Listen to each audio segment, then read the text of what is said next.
আজকে আমলা বিদ্রোহ নিয়ে কথা বলবো, তো তার আগে একটু পিছন থেকে শুরু করতে হবে অফিসার্স ক্লাব থেকে। এই ক্লাবটা একটা সরকারি সম্পত্তি এবং রাষ্ট্রীয় অর্থে পরিচালিত সামাজিক প্রতিষ্ঠান। এটা বহু বছর ধরে একটা নির্দিষ্ট গোষ্ঠীর নিয়ন্ত্রণে ছিল, যারা ক্লাবটাকে আওয়ামী লীগের দলীয় আড্ডাখানায় পরিণত করছিল।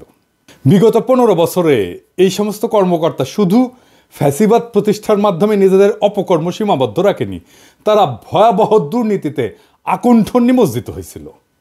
ক্ষমতাসীন দলের সঙ্গে জোটবদ্ধ হইয়া তারা দুর্নীতি এবং লুটপাটের মাধ্যমে বিপুল সম্পদ করায়ত্ত করছে। আমলারা মন্ত্রণালয়ের চিফ অ্যাকাউন্টস অফিসার হওয়ার কারণে সকল বড় বড় দুর্নীতিতে তারা বাগাইছে সিংহভাগ অর্থ, এখনও তারা বাগায়।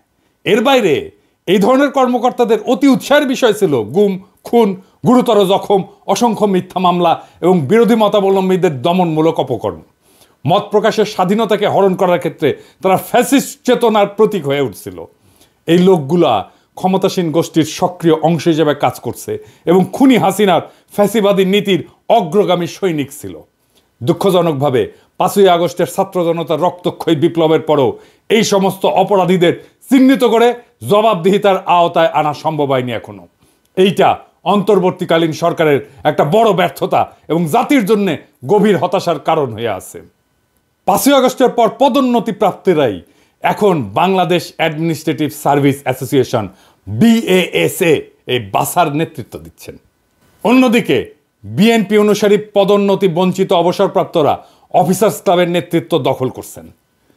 এই দুই প্রতিষ্ঠান এর সদস্যদের নির্বাচিত প্রতিনিধিরা চালাচ্ছেন জবরদখলকারীরা। সবগুলো আসনে জোর কইরা বসে পড়ছেন। ক্লাব নেতৃত্বের অনুগতরাই এই বাসার নেতৃত্বে সমাসীন হয়েছেন।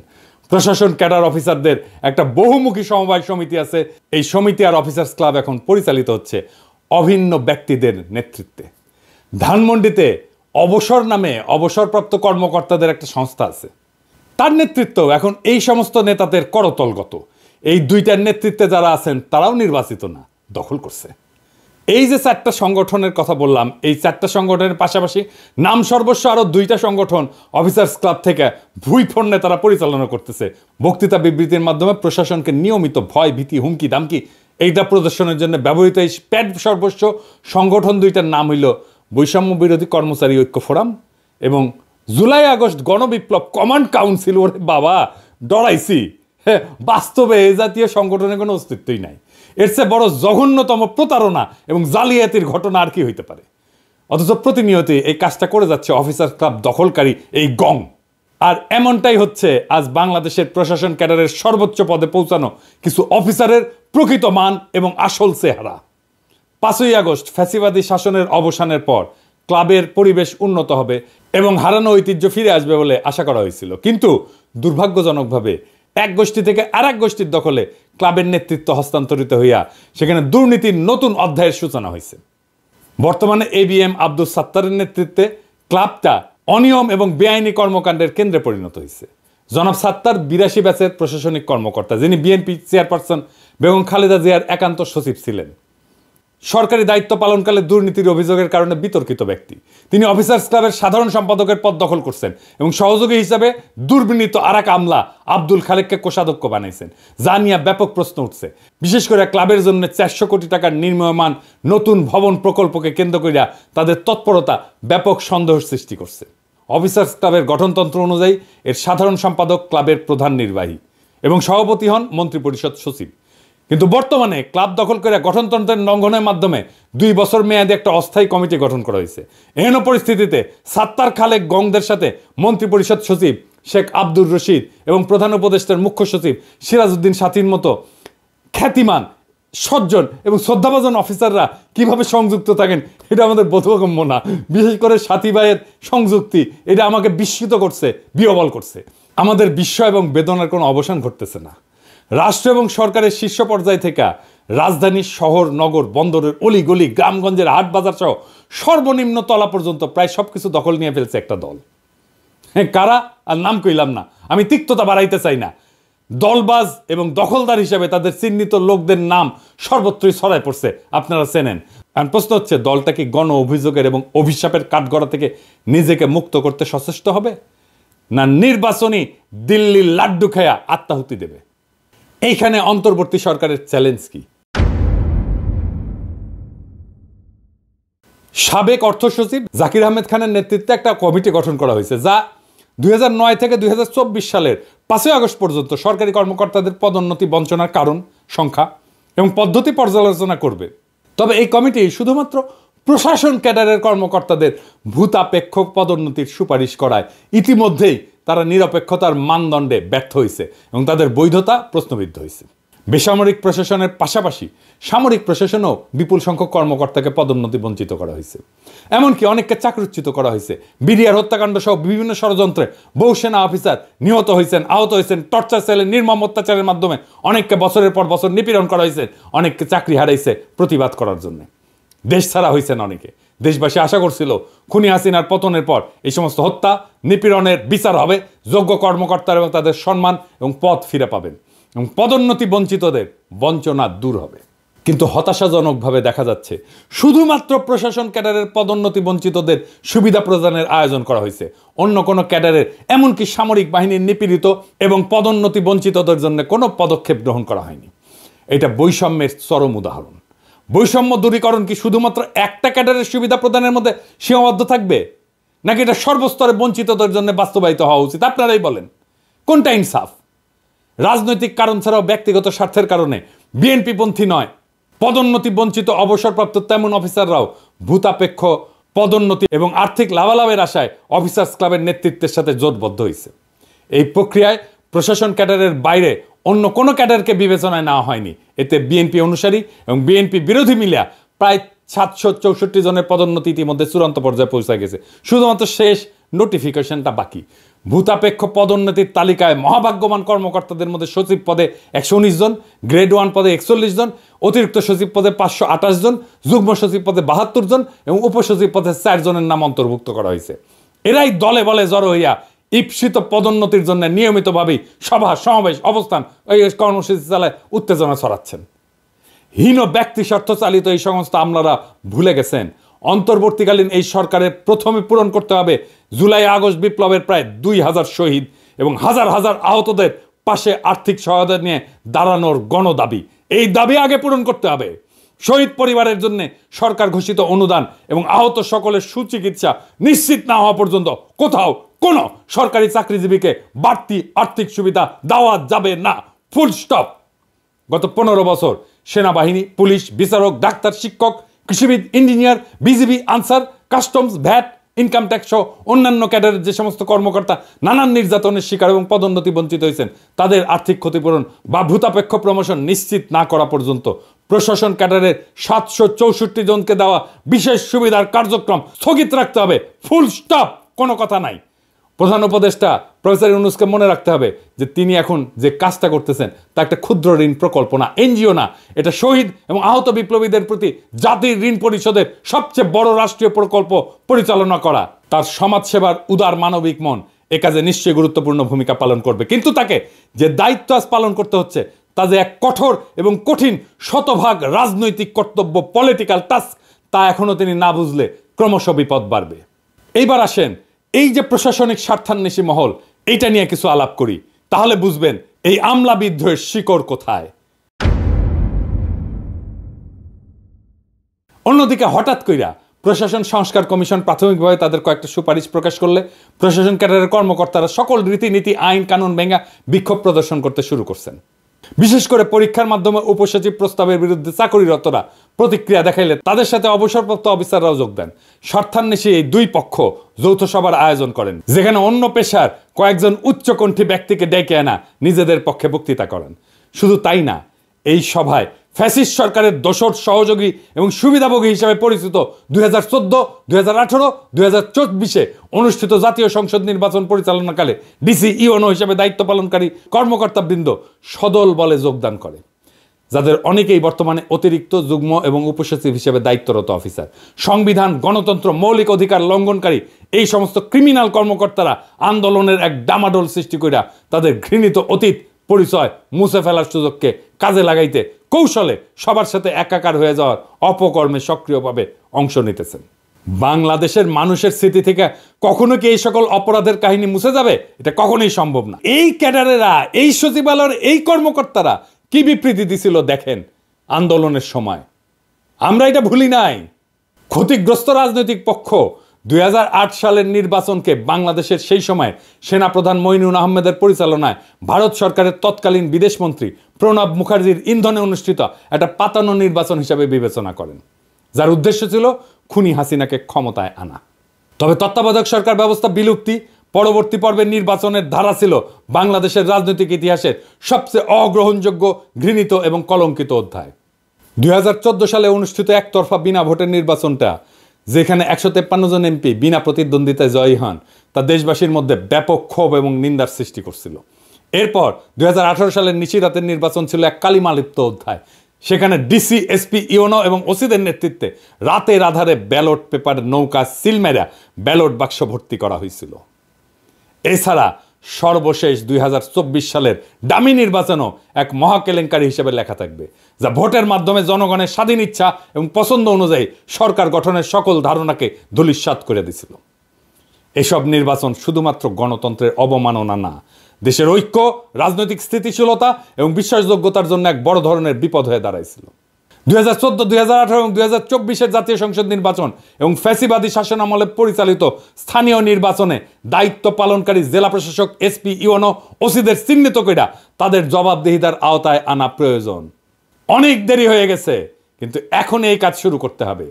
ওই সময়কার সকল প্রধান নির্বাচন কমিশনার, অন্যান্য কমিশনার, তথাকথিত ভোট ব্যবস্থাপনা এবং আইন শৃঙ্খলা রক্ষার দায়িত্বপ্রাপ্ত সংশ্লিষ্ট বিভিন্ন মন্ত্রণালয়ের সচিব, পুলিশের আইজিপি, তাদের বিভিন্ন বিভাগ, আনসার বিজিবির নানান স্তরের উচ্চপদস্থ কর্মকর্তা সহ সংশ্লিষ্ট সকল অফিসার কর্মচারীকে অবশ্যই অভিযুক্তের কাঠগড়ায় দাঁড় করাইতে হবে।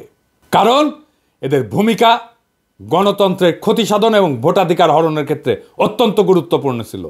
2 নম্বর, এই কর্মকর্তারা ফ্যাসিবাদী শাসনের ইচ্ছা পূরণের জন্য নিরপেক্ষতা বিসর্জন দিচ্ছেন, সরকারি চাকরিবিধির লঙ্ঘন এবং প্রশাসনিক ক্ষমতার অপব্যবহার করছেন। 3 নম্বর, তাদের কার্যক্রম তদন্ত কইরা উপযুক্ত শাস্তির ব্যবস্থা করা হলে ভবিষ্যতে এই ধরনের অনিয়ম প্রতিরোধ করা সম্ভব হবে। এইবার আসেন এই অসৎ আমলাতন্ত্রের সাথে রাজনৈতিক মৈত্রী কিভাবে হইছে বিরোধী দলের, যারা ফ্যাসিবাদ বিরোধী লড়াই করছে, সেইটা একটু দেখে নিই। ফ্যাসিবাদের অনুসারীদের সাথে বিএনপিপন্থী অফিসারদের একটা অশুভ মৈত্রী হয়েছে। এই মৈত্রীর বিষয়টা দলের হাইকমান্ডের নজরে পড়লেও তারা এই নিয়ে কোনো পদক্ষেপ গ্রহণ না করে নীরবতা অবলম্বন করতেছেন। অন্তর্বর্তীকালীন সরকার চাপে পড়ায় দলটার নেতারা আমোদিত হচ্ছেন। সরকারকে কোণঠাসা কইরা দলটা জনপ্রশাসনের উপর তাদের আধিপত্য বৃষ্টির চেষ্টা করতেছে, যা আগাম নির্বাচন এবং ভবিষ্যতের ভোট যুদ্ধে ছলে বলে কৌশলে ব্যালট বাক্সে নিজেদের ভোট বাড়ানোর জন্য সহায়ক হবে বলে তারা চিন্তা করতেছেন। ইতিমধ্যে উপজেলা পর্যায় থেকে সচিবালয় পর্যন্ত বিভিন্ন বিভাগ, দপ্তর, পরিদপ্তর, বদলি, পদোন্নতি, টেন্ডার অনুমোদন, আটকে থাকা বিলের অর্থসার এবং বালু পাথর উত্তোলন সহ নানা বিষয়ের তদবির নিয়ে রাজধানীর অফিসার্স ক্লাবে এক সরব তদবিরের হাট বসছে, যেখানে দালালদের অবাধ আনাগোনা লক্ষ্য করা যাচ্ছে। এই বিশৃঙ্খল পরিস্থিতির সুযোগ নিয়ে বিএনপি নেতারাও তাদের ব্যক্তিগত তদবির নির্বিঘ্নে বাস্তবায়ন করায় নিচ্ছে।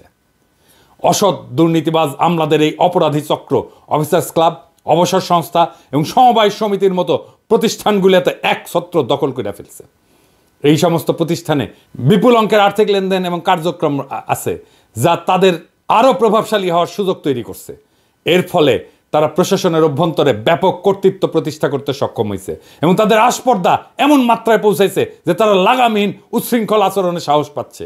উদাহরণ হিসেবে বলতে চাই, জনপ্রশাসন সংস্কার কমিশনের প্রধানের বিরুদ্ধে মানহানিকর বক্তব্য করা, তার পদত্যাগের দাবি তোলা এবং 4 জানুয়ারির মহাসমাবেশের আয়োজনের ঘোষণা, এই সমস্ত কার্যক্রমের একমাত্র উদ্দেশ্য হলো প্রশাসনের উপর একছত্র আধিপত্য বিস্তার এবং রাষ্ট্রের এই গুরুত্বপূর্ণ অঙ্গকে নিজেদের নিয়ন্ত্রণে নিয়ে আসা। জনপ্রশাসন সহ সরকারের বিভিন্ন প্রতিষ্ঠানে অসৎ এবং দুর্নীতিবাজদের মধ্যে আজ যে সার্বজনীন ঐক্যের ধারা পরিলক্ষিত হচ্ছে, তা বাংলাদেশের গণতন্ত্র এবং সুশাসনের স্বপ্নকে কার্যত দুরূহ করে তুলবে। এই হীন স্বার্থবাদী গোষ্ঠী নিজেদের অনৈতিক কার্যক্রম চালায় যেতে ইতিমধ্যে সুবিধাজনক রাজনৈতিক মিত্র খুঁজে পেয়েছে এবং তাদের মধ্যে শক্তিশালী সমঝোতা গড়ে উঠছে। তাদের এই সংঘবদ্ধ কার্যক্রম সংস্কার অভিমুখী নীতিমালা বাস্তবায়নের পথে বড় ধরনের প্রতিবন্ধকতার সৃষ্টি করবে। প্রশাসনের এই গণবিরোধী অংশ কৌশলে রাজনৈতিক এবং প্রশাসনিক সিদ্ধান্তগুলোকে নিজেদের স্বার্থের অনুকূলে নিয়ে আসার চেষ্টা করছে, যা জনস্বার্থের সম্পূর্ণ উল্টা দিকে। দুর্নীতির এই ধারাবাহিকতা রক্ষার চেষ্টা সফল হলে শুধু রাষ্ট্রীয় সম্পদ লুটপাটে না, ন্যায় বিচার এবং জনস্বার্থ রক্ষার মতো মৌলিক কার্যক্রমগুলোও ধ্বংস হবে। এই গোষ্ঠী তাদের ক্ষমতা ধরে রাখার জন্য রাজনৈতিক পৃষ্ঠপোষকতাকে হাতিয়ার হিসেবে ব্যবহার করতেছে এবং বিভিন্ন পর্যায়ে তাদের প্রভাব বিস্তার করতে সক্ষম হচ্ছে। এর ফলে প্রশাসনিক কাঠামো দুর্বল হয়ে পড়তেছে এবং জনস্বার্থের জায়গায় ব্যক্তিগত গোষ্ঠীগত দলীয় স্বার্থকেই অগ্রাধিকার দেওয়া হচ্ছে, যা একটা স্বাধীন কার্যকর গণতান্ত্রিক রাষ্ট্র পরিচালনার ক্ষেত্রে সবচেয়ে বড় ধরনের হুমকি। সরকার বিরোধী ষড়যন্ত্র এইখান থেকেই উত্থিত হয়েছে। কিভাবে আসেন দেখি। আজ দেশের সরকার বিরোধী তৎপরতার প্রত্যেকটা ক্ষেত্রে ফ্যাসিবাদের অনুগত কিছু কর্মকর্তার যোগসাজশ স্পষ্টভাবে লক্ষ্য করা যায়।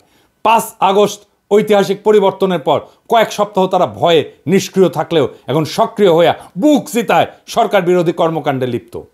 2014 সালের বিতর্কিত নির্বাচনের সময় দায়িত্ব পালনকারী জেলা প্রশাসকেরা আজ সরকারের অতিরিক্ত সচিব, 2018 সালের ডিসিরা আজ যুগ্ম সচিব, 2024 সালের ডিসিরা উপসচিব পদে রয়েছেন। অতীতে খুনি হাসিনার আশীর্বাদে গুরুত্বপূর্ণ পদে আসীন হওয়া এই কর্মকর্তাদের এখন একমাত্র লক্ষ্য হলো সরকারকে ব্যর্থ প্রমাণ করে দেশে নৈরাজ্যকর পরিস্থিতি সৃষ্টি করা। দেখেন, যারা হাসিনার গুণগান করতে করতে কাইট হয়ে পড়তো তারাই আজ এই আমলা বিদ্রোহের নেতা। আজকে প্রশাসন ক্যাডারের হৃদয়ের যে রক্তক্ষরণ, প্রশাসন ক্যাডার যে বৈষম্যের শিকার হওয়ার সম্ভাবনা, সেই সম্ভাবনাকে আপনাদের সামনে তুলে ধরার জন্য আমি হাজির হয়েছি। সম্মানিত সুধী, অনেকে বলে থাকেন আমাদের এই সাহস থেকে আসে। আমাদের সাহসের পেছনে কোনো সংখ্যা নেই, আমাদের সাহসের পেছনে কোনো ষড়যন্ত্র নেই। আমাদের সাহসটা বুঝতে হলে এই ডিসকোর্সের গভীরে আসলে ঢুকতে হবে, সিলসিলাটা জানতে হবে জনকল্যাণ কি, রাষ্ট্র কল্যাণ কি এবং প্রশাসন ক্যাডারের সাথে তার সম্পর্ক। আমি আজকে প্রশাসন ক্যাডারের মতামতটা একটু জানাইতে চাই আপনাদের কাছে বিনীতভাবে। আমি শুরু করব জনপ্রশাসন সংস্কার কমিশন যেটি গঠিত হলো, যেটি একটি প্রশাসন গঠন করবে। আমরা জানি যে এই প্রশাসন 1920-এ আসছিল বা 1910-এ 15-তে যখন আধুনিক রাষ্ট্রের জন্ম হলো, যখন বলা হলো যে আধুনিক রাষ্ট্রকে পরিচালনা করতে হলে মেধাভিত্তিক নিরপেক্ষ আইন কানুন মেনে চলে এরকম একটা গ্রুপ অফ সিভিল সার্ভেন্ট দরকার। আমার স্বপ্ন ছুঁয়ে দিতে এই ফেলোশিপ এবং আপনি এক চিরস্থায়ী অনুপ্রেরণা হয়ে থাকবেন। মাননীয় প্রধানমন্ত্রী, এক এক দেশের উন্নয়নের এক এক মডেল। 1,47,000 বর্গ কিলোমিটারে প্রায় 17 কোটি মুখ, এত বিপুল সংখ্যক মানুষের খাদ্য, বস্ত্র, বাসস্থান, চিকিৎসা ও শিক্ষা নিশ্চিত করে উন্নত জীবনের স্বপ্ন দেখানোর যে অর্থনীতি, সেটি কোনো সহজ উন্নয়ন অর্থনীতি নয়। সেখানে তত্ত্বকে সাহস দিয়ে মোকাবেলা করতে হয়, যেটি আপনি করেছেন। অর্থনীতির এই মডেলকেই অনেকে শেখ হাসিনা মডেল বলেন এবং আমরা এই মডেলে 2041-এ যেতে চাই। আপনার সুস্বাস্থ্য ও দীর্ঘায়ু কামনায় শেষ করছি। সকলকে ধন্যবাদ। জয় বাংলা, জয় বঙ্গবন্ধু। দেখেছেন কারা? কিছু উপদেষ্টা এই কর্মকর্তাদের দক্ষ বলে প্রশংসা কইরা তাদের গুরুত্বপূর্ণ পদে নিয়োগ দিচ্ছেন এবং আরো পদোন্নতির জন্য সুপারিশ করতেছেন। কিরকম উপদেষ্টা দেখেন তাইলে। কিন্তু বাস্তবে তারা ছদ্মবেশে সরকারের বিরুদ্ধে অন্তর্ঘাত চালায় যাচ্ছেন। কোন আক্কেলে বিএনপি জামাতের সমর্থিত আমলা এদের সাথে মিলা সরকার বিরোধী ষড়যন্ত্রে লিপ্ত হয়েছেন? কার সাথে? কাকে সুবিধা দিতে? আপনারা ওই মতলববাজ আমলাদের চিনেন না? আপনাদের দলের ফেসবুক বিপ্লবীরা একদিকে আমাকে বলে নৈরাজ্যবাদী, কিন্তু আপনারা এখন কি করতেছেন? কোন সুরাজ্য করতেছেন? এই আমলা বিদ্রোহের আগুনে ঘি ডাইলা কার স্বার্থ রক্ষা করতেছেন? এই প্রশ্ন জনতার কাছে আপনাদেরকে দিতে হবে। এই গোষ্ঠী কৌশলে সরকারের অভ্যন্তরে বিভ্রান্তি এবং অস্থিতিশীলতা সৃষ্টি করতেছে। মতলববাজ এমন কর্মকর্তাদের চিহ্নিত কইরা দ্রুত এদের প্রতিরোধের পদক্ষেপ গ্রহণ করা জরুরি। একই সঙ্গে সরকারের গুরুত্বপূর্ণ পদে নিয়োগের ক্ষেত্রে সতর্কতা অবলম্বন এবং প্রাসঙ্গিক যোগ্যতা যাচাই করা আবশ্যক। সরকার যদি এখনই এই কর্মকর্তাদের চিহ্নিত করে তাদের কার্যক্রমের জন্য জবাবদিহিতার আওতায় না আনে, তবে এর ফলাফল হবে অত্যন্ত মারাত্মক। এদের অপতৎপরতা শুধু সরকারের স্থিতিশীলতাকে হুমকির মুখে ফেলবে না, বরং দেশের গণতন্ত্রায়ন এবং সার্বিক উন্নয়নকে ব্যাহত করবে।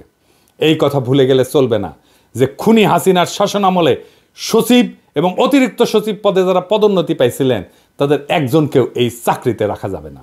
এইটা ছাড়া আমলাদের আপনি ঠান্ডা করতে পারবেন না।